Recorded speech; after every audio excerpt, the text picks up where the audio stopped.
Hello and welcome back to another episode of Becoming Undone. I'm so excited for today's episode because I have a very special friend joining me today.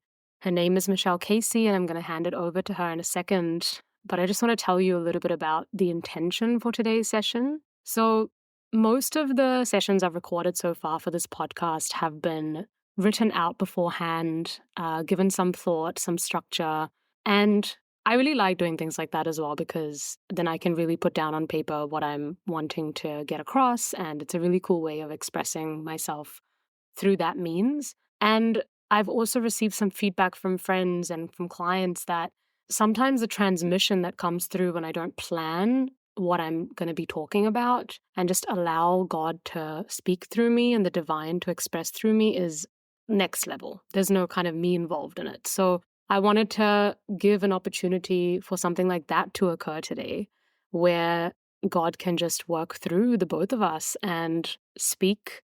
And what you hear today is going to be very raw, honest, and unfiltered. I have no idea what me and Michelle are going to be talking about, the questions that she's going to be asking, but this is the opportunity that we wanted to come to you with. And yeah, hope you enjoy it. I'm just going to hand it over to Michelle. Hello, everyone. Such a pleasure to be here with you to have my favorite kind of conversation, which is one where we follow the energy, follow the curiosity. So, spirituality, hey? What is it? This elusive thing. Yeah, I mean, that's where I'd love to invite us to begin. How would you describe your relationship with spirituality? What is it to you? We have so many ideas of what spirituality is that can be quite aesthetic. It can be like there's so many different types of communities, modalities. I wonder how you'd describe it for yourself. Spirituality. To me, it is living in spirit, which essentially means living through soul embodiment. So, from a place where we are, the image that I'm getting is just sort of being in line or in alignment with our spirit. And so, what we are expressing, what we are conveying, the way that we are showing up in life is very much aligned to not only the personal will of the little I, the ego, but for God's will of what we're here to do. And I think when people get called to this path of spirituality, or when I got called to it, it just feels right. It just feels like it is our natural essence. Mm. So I think that's how I feel spirituality shows up for me. It's kind of not just something that I have when I'm sitting down to meditate or reading a book or talking to somebody and having these conversations. It seeps into every single aspect of life. It is sort of that awareness of spirit being alive through this human body and everything that we do. Beautiful. You spoke to being called into the path, and I wonder, do you remember a distinct moment? Are there a series of moments? What did that look like for you? Ooh, that's a fun question. I don't know if there was one distinct moment that I was called into spirituality because I'm Hindu, and we grew up doing a lot of rituals with the different Hindu deities and gods and celebrating a lot of festivals. And God was always a big part of our experience growing up. But I think because it was shown to me or presented to me as something that we just did and followed, I just kind of went along with it without having my own personal relationship with God. But of course, God's been here the whole time. It always has been. That is there. But I think I was kind of just doing it more so as a form of staying connected to my family and being part of certain things and, and within community, belonging within that. But I'd say my own relationship started. Oh, I have this one memory, which is like so embarrassing. But I remember when I was I might have been like 13 or something in New Zealand, in Auckland, and my dad was away on the ship. And I remember that at that time, I'd put on a lot of weight. I was like literally hitting like, I don't know, 80 kgs or something. Like it was ridiculous, but I was quite depressed and like was eating my feelings essentially, but I wasn't aware that that's what I was doing. I was just kind of doing what I knew how to do or what to do. And I remember my dad was very strict on weight and health. And so every time he would come and visit, he would just be so disappointed that I put on more weight. And I was so scared of him coming back and criticizing me about it. That was his style of loving. Then I just remember like his ship was supposed to land and he was supposed to come to New Zealand. And I was just like, oh my God, I don't want him to come. He's going to yell at me. He's going to yell at me. And I just remember standing like in my temple in my mandir at my house and just praying to God and being like, please delay his ship. Please delay his ship. Please delay his ship so he doesn't come home right now because I am not prepared for this. And I just remember praying so hard. And then his ship got delayed. And I was like, I don't know, it was like a really profound moment because I went, oh my God, this is like God heard me. And I just remember this little drop in the bucket of faith that really settled in for me, going, okay, someone is listening. And so from a young age, I've been talking to God and just expressing myself, often write, in my diary to him or the source all the time. And I'd say that those moments have accumulated. And then I think after having the start of the spiritual awakening, which started maybe 8-9 years ago, which was also encouraged through psychedelics, it kind of really put me in touch.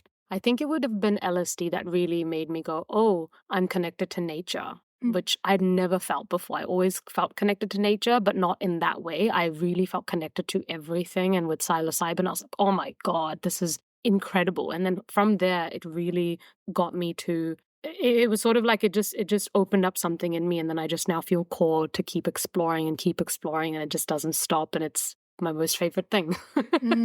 Yeah. Wow. So you kind of participating in this like habitual religion with your family. It was part of culture, part of belonging. And then you had this moment where you first felt your own kind of experience with source and the sense of faith. And wow.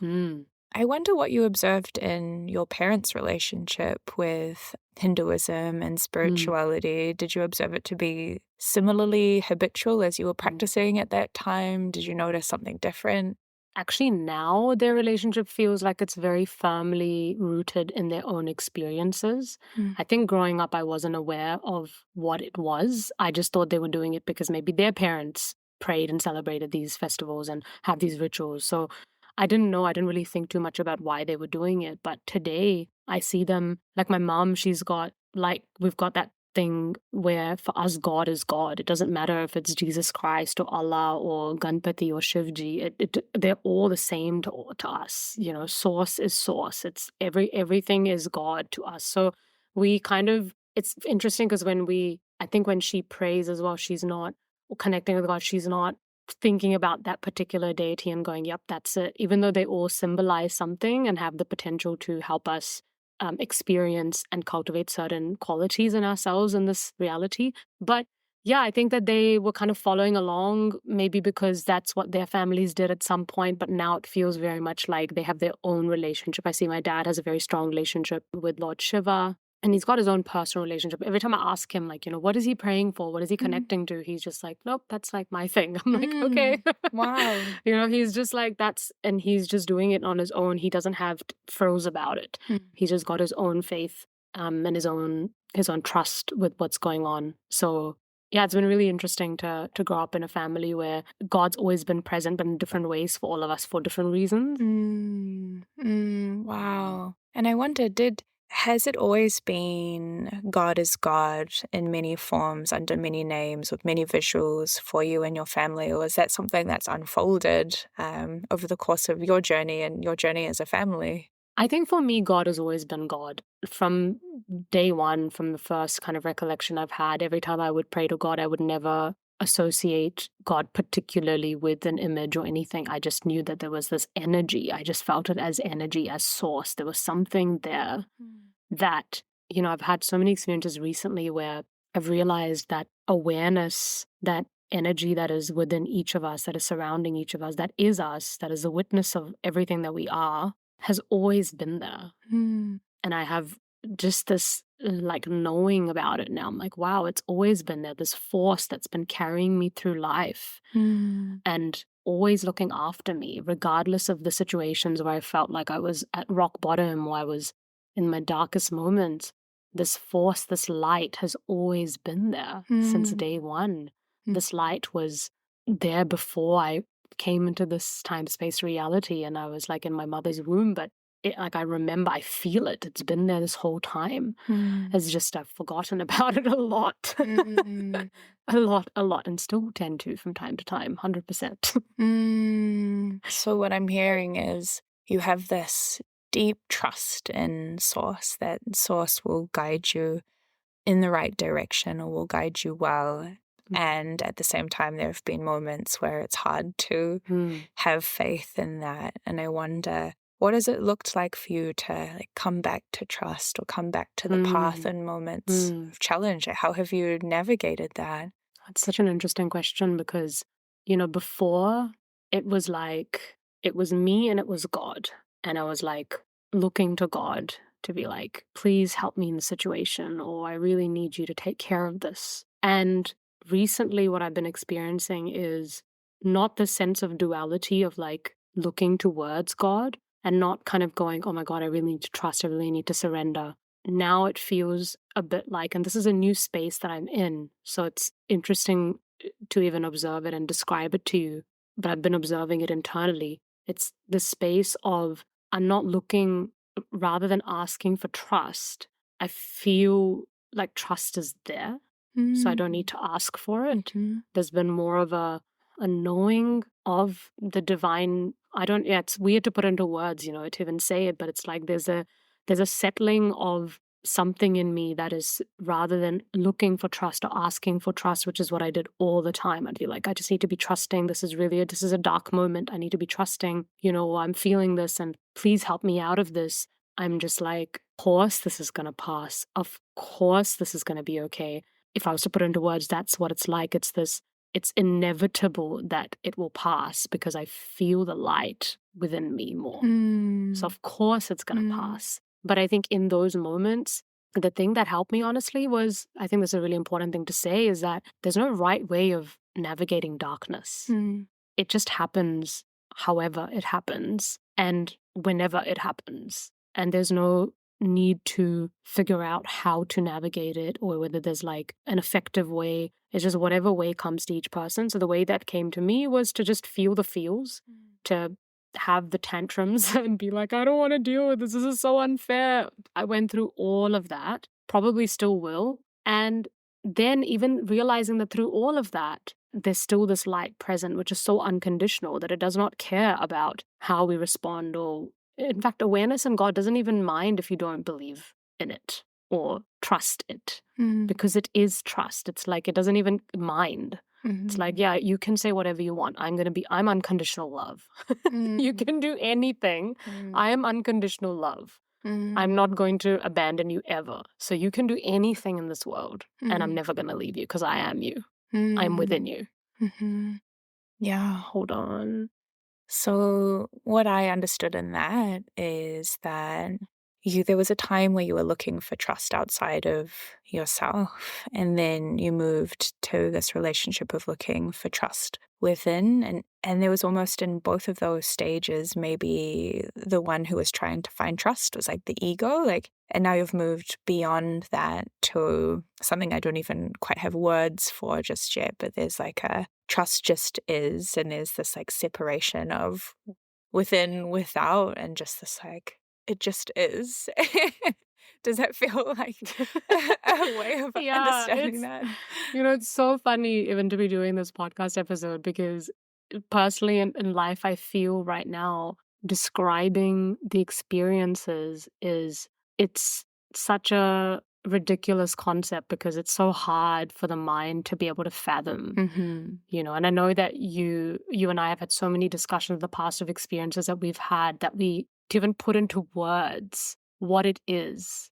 It's just like, how do I describe this in a way that retains or speaks to? It's kind of like, going to Queenstown and taking a photo and showing it to someone. It's like, I can't tell you the feeling. It's insane. But this will give you some direction. But for the sake of, which is what this podcast is intended to do, is to again be a pillar of some sorts or a signpost for people on their path of spiritual awakening. Yeah, I think before there was kind of this knowing of, on like a human level, I don't really trust myself, but that's because I'm feeling quite disconnected from who I am. I grew up feeling Mm. quite disconnected. Okay, I don't trust myself. Now I need to rebuild that trust Mm. within myself, listen to myself, be in tune with my needs, look after myself. And I think in doing that, the relationship to God and to Source was cultivated very naturally.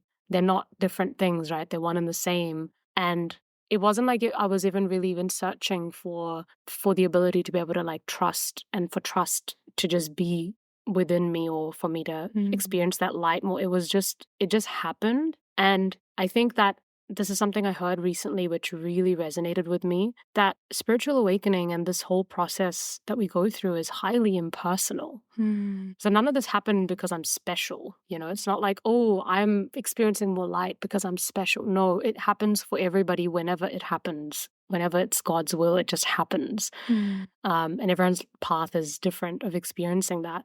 So I think there is a seeker in me who is fascinated by all of this stuff and going inwards. But I think coming to this place has happened very organically, I think, and could have happened despite me doing anything about it. Mm. I think it just happens.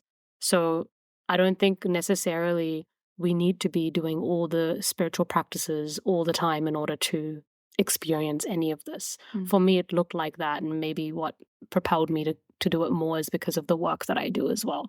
It helps me to be across these modalities and put myself in these situations and explore this world because I find it fascinating and I like to do it. Mm. So, but it doesn't mean that you have to in order to come to these places, I don't Mm. think. Beautifully said. Before we started recording, we were briefly speaking about how deep in this kind of work and journey we can be. We both are. Mm, And I reflected how I experience you to be more public with it, mm, where for me, I'm more private with that. And I mm, know where that comes from mm. for me. I've got some spiritual trauma. There's some fear around that being integrated with my brand and my work Yeah. feeling less accessible to Mhm. people as a result. And I'm so curious if you've ever had to face off with fears around being perceived as too spiritual or too woo, and if so, how you may have navigated that. I think there's definitely people in my life who find my depth maybe a bit intimidating, but at the same time, I'm not trying to do that. So I think the thing that I've kind of seen is that if we're all expressions of divinity, right? And a metaphor I've been using a lot lately that feels really good is we are the paintbrush through which God is painting on the canvas of life. So the canvas that is being painted through me is one that is of depth and which some people might call woo woo or whatever, right? Mhm. Or might people think that. People might think that, but that's just an expression of this painting. So this painting is not for everybody, right? And often, I've actually felt this a lot in my work personally because I feel like so much of what I teach and offer, people are not ready for. Mhm. I just feel like the depth to which I want to go into with my clients, I find I don't know that many people that are ready for that right Mhm. now. So I Mhm. almost feel like what is being channeled through me right now is yet to come. People are waking up, and when they do wake up, I'm gonna be right there. I'm gonna be like, "Hey, I got you, man. I can't reduce your suffering at all, but I can tell you that it's okay to go through it and it's okay to go a little insane. It's normal. It's part of the experience." So I think that in that aspect, I've sometimes wondered, like, oh, what's going on here? Because where are those people that really, really resonate with that? Mm. And there's been friendships that have shifted a lot for me, really, really close friends that I'm just not close to anymore in the same way because for whatever reason, that's just been the trajectory of the relationship. And again, there's just been like an okayness and an acceptance of that as well, because not all paintings are going to want to intermingle with one another and create something, Mm. Not all paintings have that. Some can go together and some just don't. So I've been basically, I think I started owning it a long time ago because I didn't have a choice. I Mm. don't feel like I have a choice. Mm. I'm not like, oh, should I be like this? It's not even like that anymore. It's just, this is all there is. Mm. So if I don't do this, I don't even know what else is there. This is everything. Mhm. So this is just how it is. Yeah. If that makes sense. It does make sense. It does Yeah. make sense. I'm curious to take it in a bit of a different Mm. direction. You were sharing about how you grew up Hindu, Mm-hmm. and you and I grew up in the same area Mm-hmm. of Auckland. We both went to what I would describe as a very conservative kind of Mm. college. I wonder what it was like for you growing up Hindu, and by extension, it may even be talking about growing up as a woman of color Mm-hmm. in New Zealand, in Auckland, in a part of Auckland that is very white. Yeah. So white. It's funny how that's the area we landed up in. I think it may be part of the reason we are the way we are I think today. so. I think so. Oh gosh. It was really, at the time, very, very challenging to be. I remember when we moved to New Zealand, I was 10 years old from Mumbai, which is such a hectic city. It's like the opposite of Auckland in Mm. all ways. Mhm. And then when I came here, I was like, where are the people? Like, what is going on here? Is everybody dead? Like, where is everybody? Is there any people here? It was so surprising to me. Everything shuts at 5 o'clock. I was just like, where are the people? It's very disturbing. And then I remember going to my primary school, which was Pigeon Mountain Primary Mm. School. And that was my first experience where I was like, oh shit, I don't know about this. Because I was the only brown person in my class and I just had different mannerisms. I had different everything. Mm. And I just remember, I even remember my teacher complaining because he thought that I smelled like Indian food. Mm. I was like, that makes sense. Obviously, I smell like Indian food. What else am I gonna smell like? It was just like, it was funny. And like, I think at that point, he was like, I think she should like shower more or something. Like, he made a comment about it. And I was like, oh man, this is so hectic. Mm. Like, it was really difficult. But I think, just like anything, the difficulties, it sounds so diplomatic, but really the difficulties very much do help shape Mhm. the people that we are. The resiliency that I have now as a person is because of that exact reason. Mhm. It's like the amount of times there was friction with different people and not having people that truly understand me, and kind of navigating in high school was so difficult in general. It's just this, like, Mhm. that age is just so difficult. So it was very challenging. And then once I kind of saw the value of that challenge, which only happened as an adult actually, at Vipassana, I was like, oh, okay, this is kind of perfect. Like, I'm really, really glad that it happened this way. Mm. Because also not having people understand my culture, and then, moving to Melbourne, Mm. where Indian people are like doted after. People love Mm. Indian people. I don't know what it is, but over there being Indian is like a trend. Like, everyone's like, oh my God, they just love India. And after all that experience, I kind of experienced the opposite, Mm. and then kind of landed in that middle place of just recognizing how incredible India is and how proud I am to Mm. be Indian, or how privileged I feel to be Indian. And so it's kind of been a really kind of come full circle from that place. Yes, wow. I wonder what it's been like for you to, obviously, as you've shared, you grew up Hindu, you've had a connection to this ancient Indian wisdom for your entire life. And what I know of you and your journey is you've continued to seek out other modalities that come from Mhm. India, like Vipassana, even Mhm. though that's also partly Buddhist, right? Mhm. Zen Buddhist. Mhm. I wonder what it's been like for you to see these like Indian spiritual modalities celebrated by the West and becoming more and more popular. I know that's a really complicated and large conversation, but I wonder, like, where are you at with that today?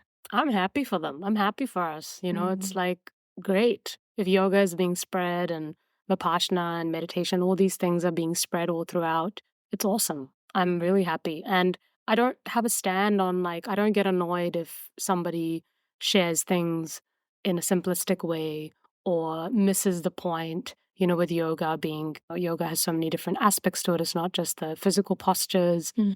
If someone even calls themselves like a yogic person or whatever, it doesn't really matter to me. I'm just like, you do you, because I think eventually everybody in their own experience will come to the realization within themselves.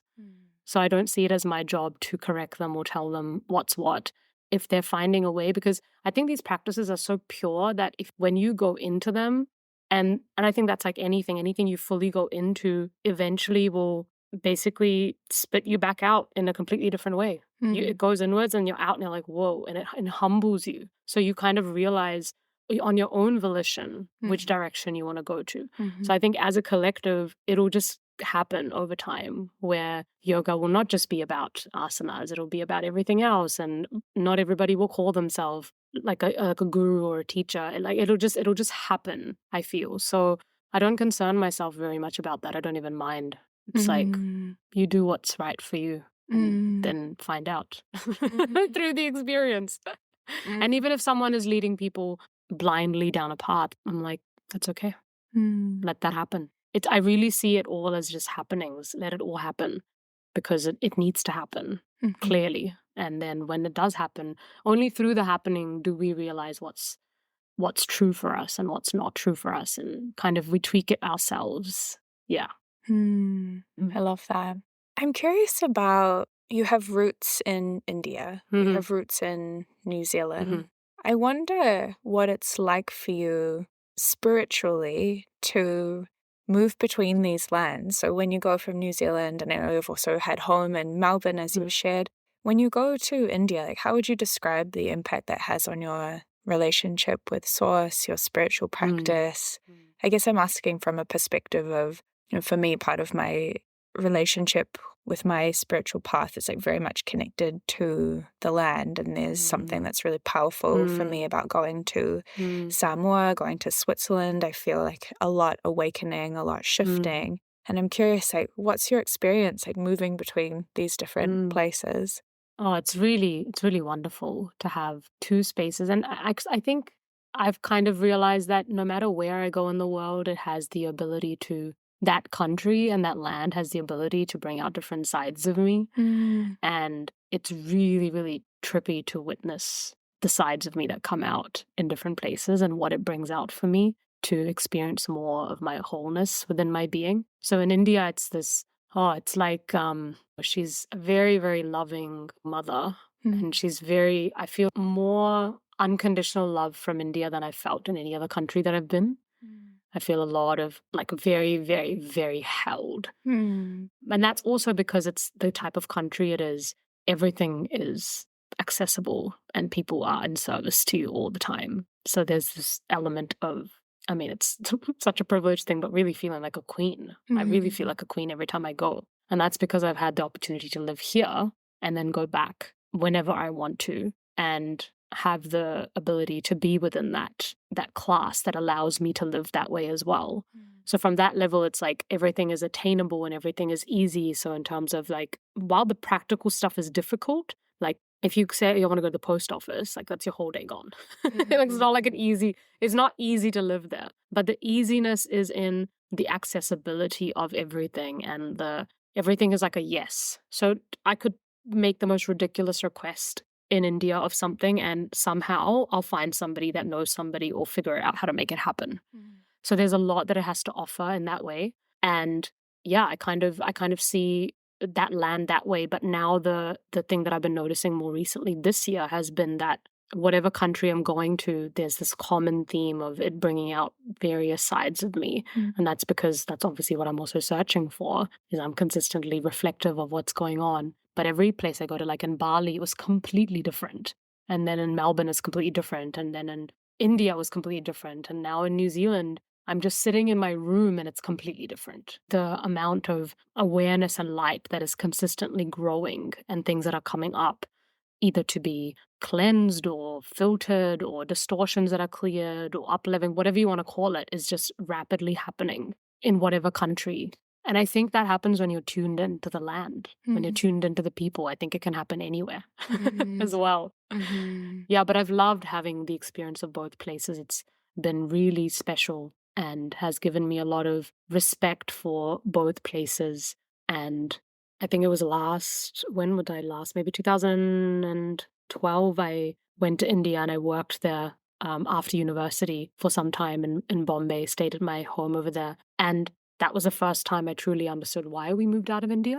Mm. Because it was very difficult to live and work there. And that was my first reflection after 15 years of being in New Zealand, that I realized I'm really glad to be in New Zealand. Mm. That gave me a great contrast. And then again, being here and then going back there last year and spending 9 months there, I was like, oh, I'm so grateful that I have this home in India now. Now I can benefit from this side of things. So it feels like a win-win situation to have both really beautiful homes to be a part of.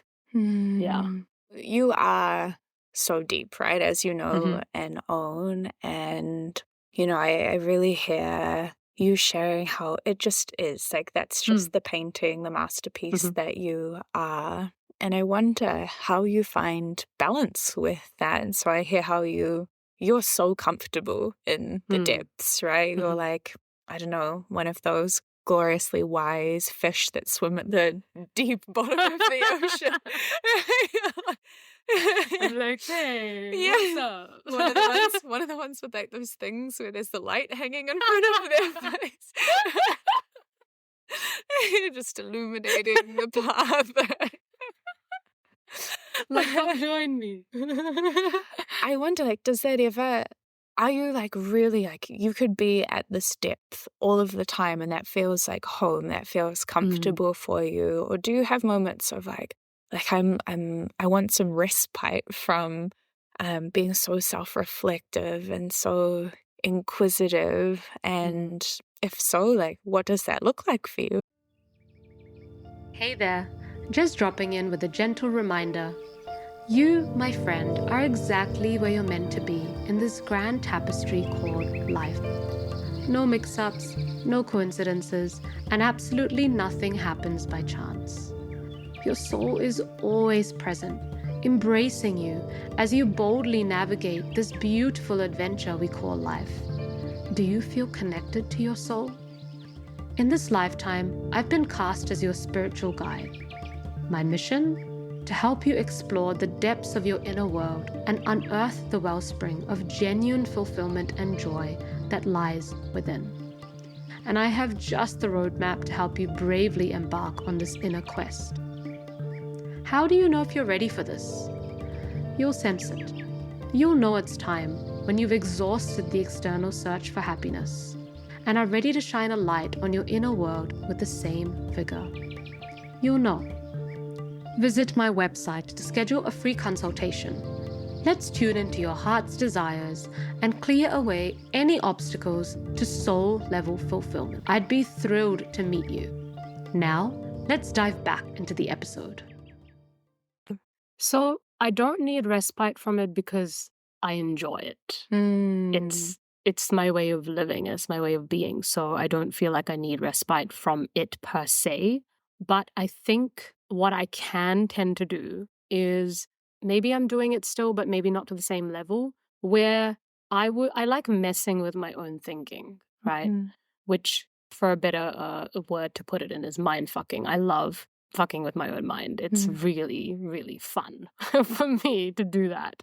So I tend to seek out experiences that do that for me. Mhm. And that usually is on the verge of going after the things that make me very uncomfortable. Mhm. Mhm. That's just like this like, yeah, right. So I think I used to do that a lot. And now I do it sometimes more selectively because I get a bit slammed when I do that sometimes, because the daily experience that I'm now having, which, as I speak this again, I just want to mention is like highly impersonal, is just that is consistently always happening.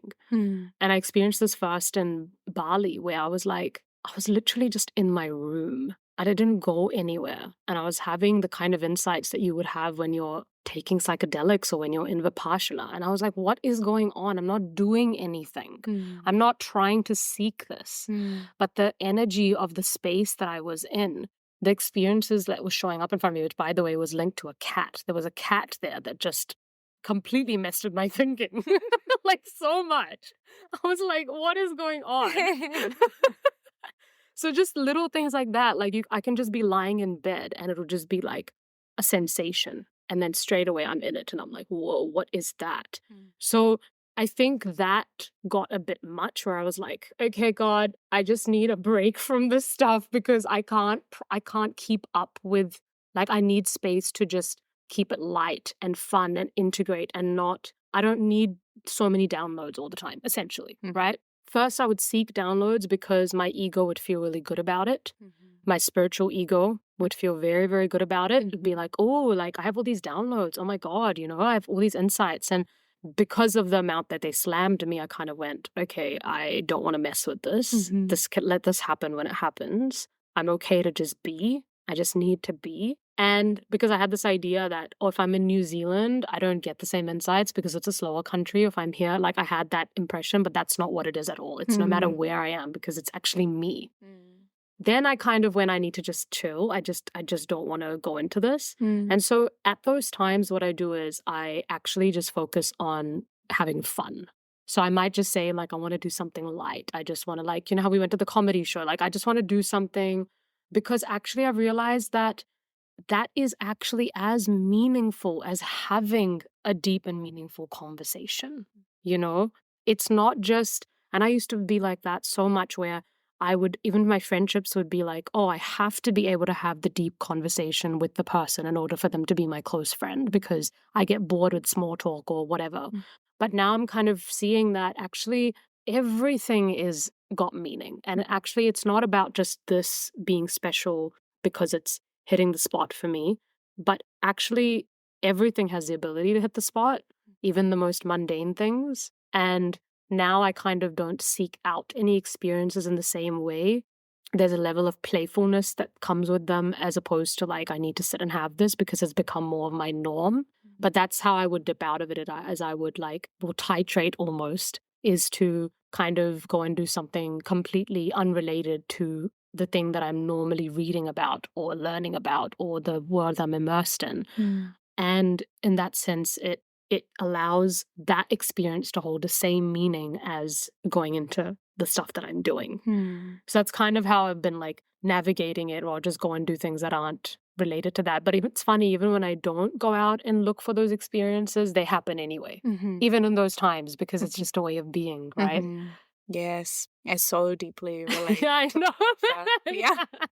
Yeah, the downloads just coming in all of the time. Yes. And there's just so much to process. Like for me, it's there's so much to process and really understand that I need the fun and the play and the lightness in order to be able to digest and really get the most of it. And then also I'm still growing my capacity to be able to be at that depth. And I have that same thing of it's all sacred. I used to judge like the lack of depth and kind of like I'd be judging my younger self and I'd project that onto other people that reminded me of when I was disconnected. Yes, exactly. I think that's what it is, right? Yeah. When you talk to people that say aren't on the same wavelength as you, especially in this journey of spiritual awakening, this path, we tend to lose friends, gain friends. And one of the biggest things is like talking to family members or friends that aren't experiencing the same amount of awareness on their daily living. There's a level of judgment that comes in about their experience and kind of just going, oh, they're not on the same path as me, so I can't relate to them. I can't, but that's not true at all. Like they remind us of versions of ourselves that we didn't feel good being, those disconnected versions.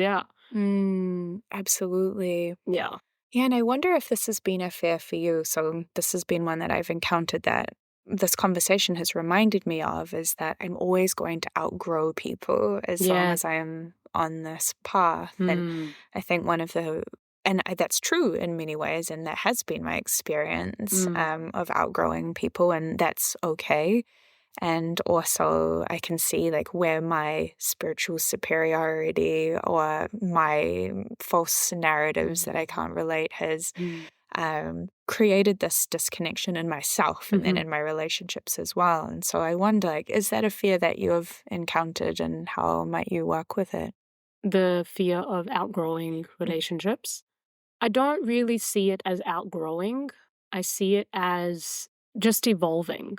I think that everybody is evolving, and that maybe at some point within our evolution, we may not, our vibration may not call to each other or match for whatever reason, which is beyond me. I've tried to work it out through the mind, and the mind has no idea.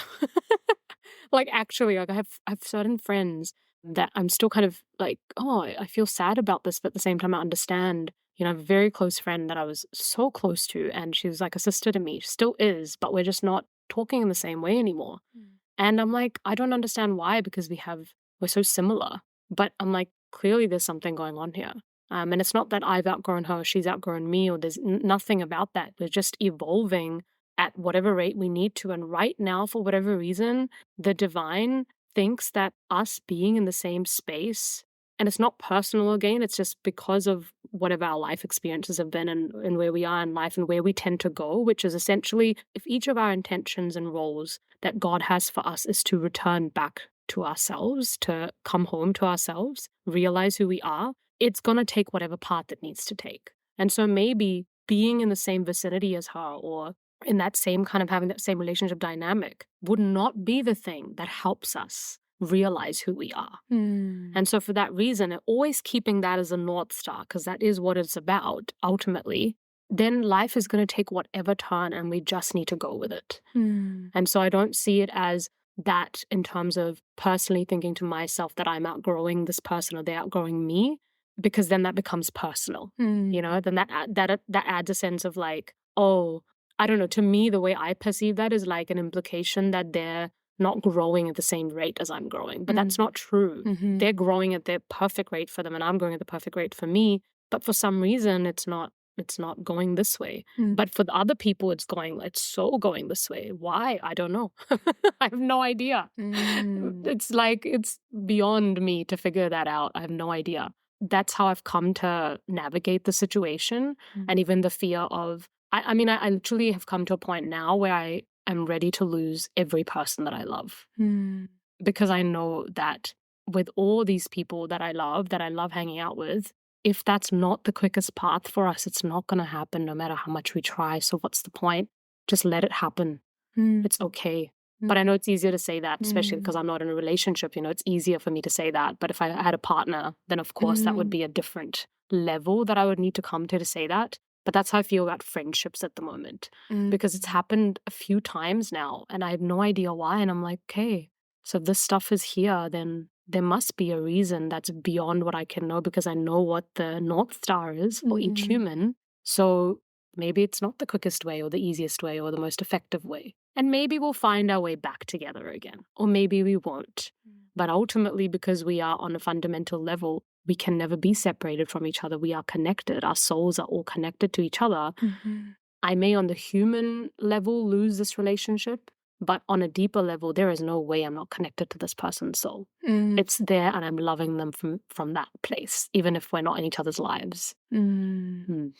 Yes, I was really having the word connection coming up for me as you were sharing that and understanding your relationship to connection, right? We can think Hmm. of connection as this like on the human level of if I really value Hmm. connection, I value, I don't know, trying to rejig relationships so they might fit better, so I can have more of certain relationships in my life. And what I'm hearing is that your relationship to connection has grown kind of past this like human to human kind of connection into something that is more expansive and spacious and permission giving and gives room to really flow Yeah. with life Yeah. in the way that Yeah. it's naturally flowing, which is interesting because I think sometimes depending on where you're at in the journey, that could be perceived by someone who didn't really understand that as disconnection, Mm. right? Like Mhm. where what I'm hearing is this like actually, what does it look like to be so connected and to value connection so Mm. much that you can hold it like so loosely? Yeah. It's Mm. kind of like the word that came up for me was freedom, Mm. because I have not had role models in my life of like love that I would say models this, but I have read about this and I have noticed that there is a embodiment that is coming into me with it, where I see that true love is freedom to be who we are as we are in this playground of life. And so within that, I sense that even though this little I in me may want a certain outcome or may want something to occur, which might be like, I want to spend time with this person, or I want this friendship to be this way, or this is what I want more of in my life. The truth is that it takes two people always, right? Mm. And so if the other person is not in that place for whatever reason, without the judgment of why, the way that I can really embody love is by loving them through that Mm. and allowing them the freedom to be who they are, even if what they say is they don't want to be friends with me. Mm. Even if they say I need space from you and I don't want to be around you. Okay, of course it's going to hurt. Of course, there's layers of that come through for me, 100%. But I think that love is freedom to be who we are. And like, kind of obviously with connection, it's funny because my ex-partner actually was the one who told me this for the first time, because he's an avoidant and I'm anxious attachment avoidant. So good, right? Coming together. And I used to be like, I don't feel connected to you. I don't feel connected to you. So just keep saying that to him. And he's like, I don't know what you're talking about. We're always connected. And I was like, what do you mean? And he's like, we're always connected to each other. And I was like, he's like, it's not possible for us not to be connected. Mm. And I just went, yeah, I get what you're saying, but I still need to talk about this other stuff, but I get what you're saying. And it just stuck with me. And I went, okay, so if I am actually truly connected to all the people that I love on such a deep level, regardless of whether we're in each other's lives or not, how does that feel? And that feels really nice, Mm. And yes, on a human level, I miss them and I want to talk to them and I want to be around them because I'm here for it. But if they're not, for whatever reason, it's okay. And I'm just loving them in that, like, okay, you go do what it is that you're doing. And there's the freedom and there is the safety of love here. And I've even gone as far as telling my friends, I love you so much and I will be here for you for the rest of my life.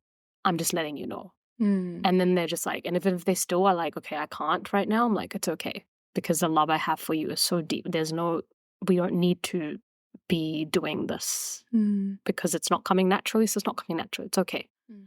So it's a really new space, to be in. It's different to how I think I would have normally operated in the past, which has been very, very insecure about friendships and relationships. And Mm. yeah, it's terrifying at times, but it's where it's at. Mm. Mm. Beautiful share.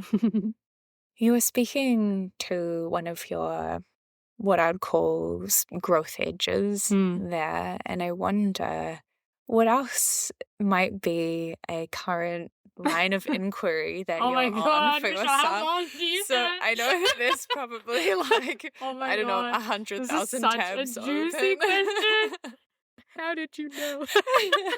Like very literally as well. Oh, So maybe give us one. Jenny. Give us one. Oh, this is my favorite question. You know me so well.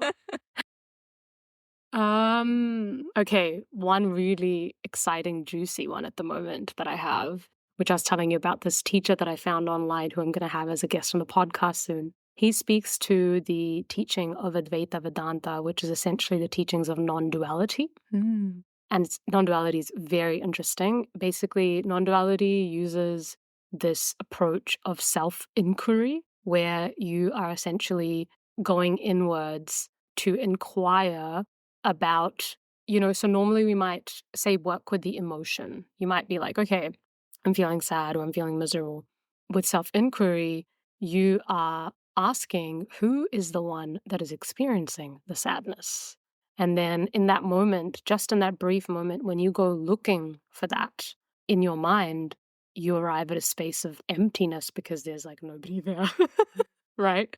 So self-inquiry is really It's a really fascinating approach, and it's called the direct path to enlightenment, because in that questioning, you come to realize that there is no doer, Mm. right? So we know that the ego is a fabricated, made up character that is in our mind, that is essentially, and our thoughts are also a fabrication. So we know this maybe from an intellectual level based on what we've read, that the ego is just this made up character, but it feels very real because obviously energy has turned into matter. So now we feel solid. So it feels real to us, our bodies, our minds, our experiences. But the thing that I'm kind of realizing that hit me like a bolt of lightning through his work is that there is no doer involved. And when you realize that there is no doer, what happens is you stop taking things personally. So say, for example, you do something that I don't like. Mm-hmm. It's not Michelle doing it. It's God acting through you, okay, in what you've done. And it's just like I said, the paintbrush is being painted. God is painting through you on this canvas. And for some reason, I, which is the doer that I think I am, doesn't seem to like that painting, doesn't like that stroke that you've made, which you haven't made. There is a force that is running through you. You're not doing anything. I'm not doing anything.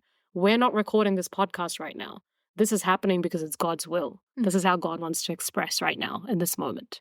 So that's an idea that I'm playing with that is penetrating through my being slowly. And I can feel it's a game changer. And the other one that he mentions that has been really resonating with me is that you can't surrender or accept even if you wanted to. That is something that happens through the divine, and it happens when it happens. And there's no timeline on it. And this is the thing with, I think, spiritual awakening and seeking. We do a lot of things to try and attain a state. But what he's saying is that you can't do shit. You can't. Not because you're powerless, but because you that you think you are does not actually exist. It is a created fabrication image. So how can that have power? It doesn't exist. It is actually just a body-mind organism that is running itself through conditioning. It's just a process. It's just running itself. It's not intentionally going, I'm going to do this. It has no control. And so eventually the mind, it kind of realizes that it's not the doer. And when it realizes it's not the doer, it ends up kind of falling back. And then it stops thinking so much about the past or the future because it realizes I'm not doing anything. I'm not in charge here anymore. So that's when the anxiety, the fear, all of that starts to drop away. And you can experience more peace in daily living, which is really what his teaching is about. And that's really hitting the spot for me right now. Yeah, there's a lot of tabs open about that one. I love that. It's so relevant to an inquiry that I'm on in myself around some sleeplessness that I'm experiencing in a certain environment that you know about. And I've been getting this clear message every time I drop into meditation with it, or just in moments where I'm doing something mindful or mindless and something just drops in of you have no control, right? And the exact thing that I'm wanting in order to feel like I can navigate this with a sense of predictability and safety is this feeling of control. Because in life right now, I'm already feeling very out of control, which I also kind of love. And it's why I, as you, always put myself in these situations because I know it's where the best growth comes from. But it's that same thing of like, there are tools that I can use to shift my inner experience. And I simultaneously value those and want to continue to use those. And I can just tell I have no control, right? Like it's going to shift when it does. And I've been in this same standpoint so many times in life. Yes. So much to discuss I there. I know. Amazing. Well, thank you. I think we're going to wrap up here. Not to go, we could talk for hours and hours and hours. This is usually what our hangouts are about. Yes, the most intense chats of life. Yeah. Michelle and I had a personal moment maybe a couple of weeks back where we were like, we need to do some more stuff that's not just sitting and chatting.